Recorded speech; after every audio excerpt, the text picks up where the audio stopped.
तो दोस्तों, एक बार की बात है जब पेपर के पापा इन्वेस्टिगेशन कर रहे थे किसी केस की।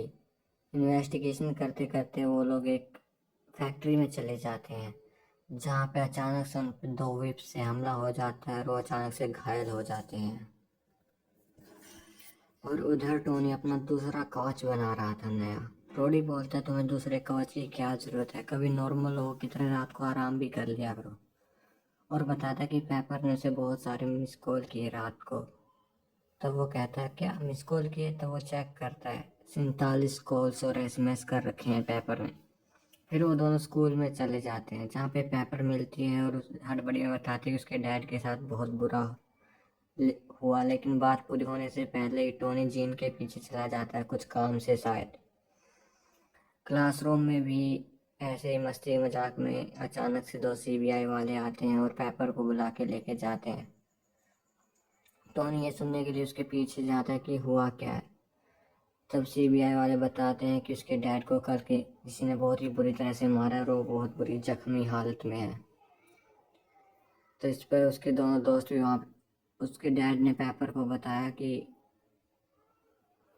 उस पर किसी मिस्टर फिक्स नाम के आदमी ने हमला करवाया। तो पेपर बड़ी दुखी हो जाती है और वहाँ से जाने लगती है।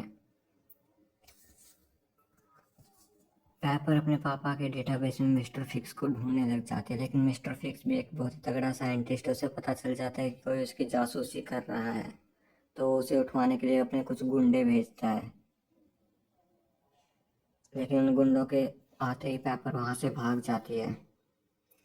आयरन मैन भी सोच रहा होता है कि मैंने पेपर की बात क्यों नहीं सुनी, और वो उसे ढूंढ रहा होता है।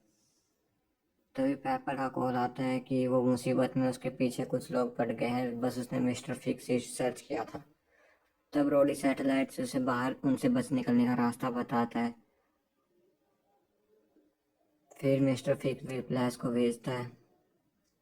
आयरन मैन पेपर को बचा लेता है इन नॉर्मल गुंडों से और उसे छोड़ने के लिए रोडी के घर जाने को कहता है। लेकिन हमारा वो खतरनाक साइंटिस्ट मिस्टर फिक्स ये पता लगा लेता है कि किसी रोडी के यहाँ पे वो लोग जा रहे हैं, तो वो भी फ्लैश को वहाँ पे भेजता है। जब आयरन मैन पेपर को लेके जा रहा होता है, तब पेपर को पता होता है कि टोनी ही आयरन मैन है। टोनी पेपर को रोडी घर छोड़ देता है, लेकिन वहाँ भी फ्लैश पहले से ही होता है, रोडी को बंदी बना लिया होता है। तभी पेपर के पास एक फोन आता है और कहता है झुको, और आयरन मैन विप्लैश पर हमला कर देता है। लेकिन विप्लैश एक ही विप में आयरन मैन की सिट्टी पिट्टी गुल कर देता है।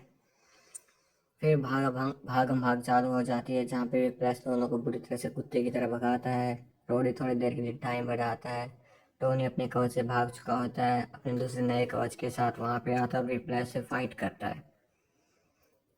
विप्लैश की स्पेशलिटी बहुत ताकतवर थी, वो आयरन मैन पर लगभग भारी पड़ रहा होता, लेकिन आयरन मैन अपने लास्ट बीम से विप्लैश को बिजली के टावर में भिड़ा के मारता है, जिससे उसको बहुत डैमेज हो जाता है और हार जाता है।